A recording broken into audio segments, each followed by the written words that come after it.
Hi, Carol here from That Irish Schoolhouse. Welcome to my channel. It has been a long time since I have posted. This is hopefully just a little quick update of where we are at. So everyone knows what's going on in the world right now. So that is what's happening. And yeah, it's just been a tough couple months. We got through the summer fine. We started homeschooling August time, got into it slowly, and we did all through September. Now we're in October, and maybe the last couple of weeks have been pretty tough. So a couple of my kids were sick. I was sick. Just a bug went around the whole house. So we were kind of out of action for a couple of weeks, really tired. And when I was thinking about, starting homeschooling again, because obviously we didn't for the week that everyone was super sick, I was like, you know what? The previous 6 weeks had been so hard. When I was so tired, and still kind of getting over my sickness, I was like, I just can't do it. If you've seen in previous videos, the curriculum is definitely at a higher standard, which, I'm praising it. It's good. It's a good, solid stuff. I just don't think it's working for us right now. Maybe stopping what we were doing is going to be the best thing. Reassessing how we wanted our homeschool to look, or how we could work well in this time. Words. I think I was ready. I was willing to look for something different. Like I was saying in my summer videos, that I was thinking about unit studies, but it's a lot of work, and what if the kids don't really enjoy it after all that work? And so anyway, I was wiped, and I didn't want to go back to the good and beautiful. And so I was feeling, I don't know, I feel nervous to say this to you. I was nervous to say it to my husband too. I was like, what do you think about unschooling? Like, my heart is like pounding right now because it's so crazy. Like, I don't know. Okay, so unschoolers, don't come at me, because I'm pretty sure what we're doing now is not unschooling.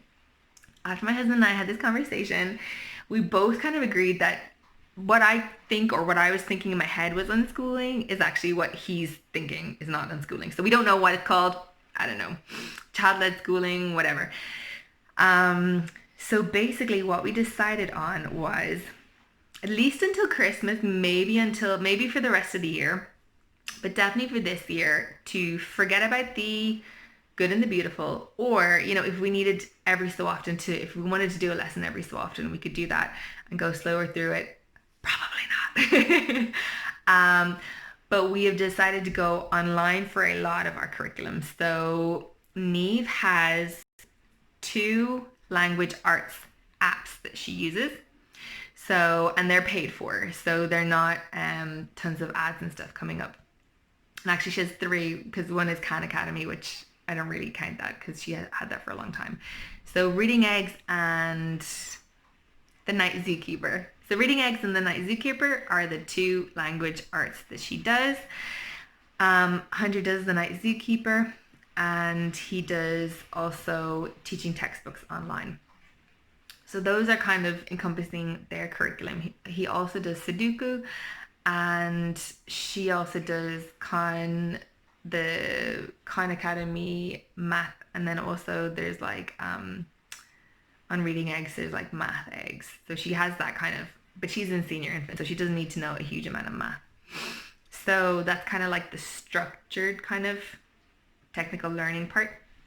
So that's all moved online, and they love it.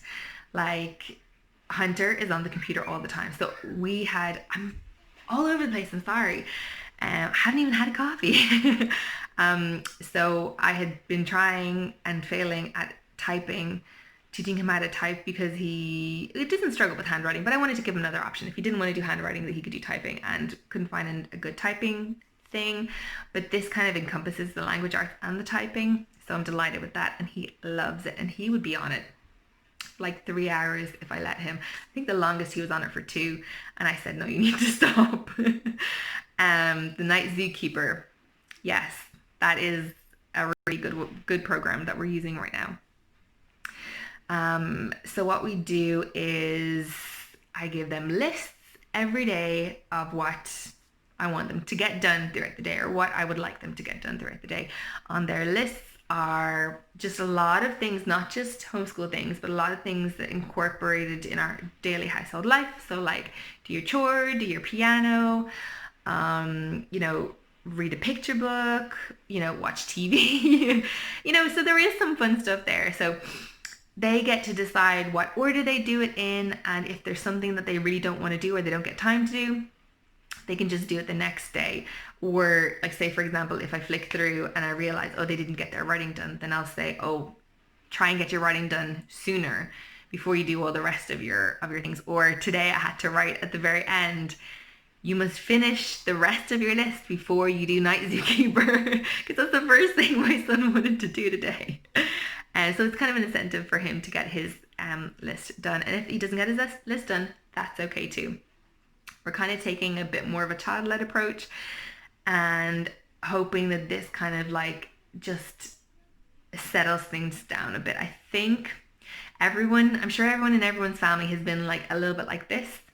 And so we were kind of like this for the summertime. And now when we started schooling again, it was a little bit like this, because I think obviously when all the schools opened, there's been all this mayhem. I'm not going to get into it, but so I think that has definitely taken its toll. My younger kids have just had birthdays and we're pretty upset. And I think that's pretty upset, and we talk it through and we try and make things good, but I think it definitely does come out in other ways. We're still moving forward. It's not that big a deal. I'm kind of taking it as in, primary school kids have had like 2 months, because what was it, March, April, May. They've had June. They've had 3 or 4 months of like messed up school at the end of the last school year, where we finished ours actually early. And, these couple weeks or whatever going in, the first month they didn't have homework. I know for sure my son's school was doing a lot around mental health and stuff like that, and like easing the kids in. A lot of kids are sick for a couple weeks at a time and going back in. We're in unprecedented times. So in terms of, do I think my kids are falling behind? No, I don't think my kids are falling behind. If we take, a couple months or a year, this whole school year, to just reset, refocus, and focus on the kids and their character, is that gonna mean that they can't get into college? No, they'll be fine. Definitely, I think something that as a homeschooling mom, I never had issues with, now I'm having issues with, which is socialization. Because in normal everyday life, you socialize a lot. We socialized a lot. We're a very social family. The government is not letting us do that. And so I think that is definitely, it's not like, against homeschooling families, but it's definitely affecting homeschooling families in a way that it doesn't affect schooling families.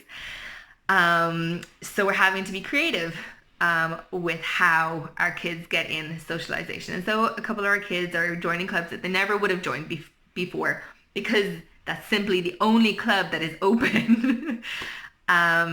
So definitely this year is one for mental health, for mom and for kids.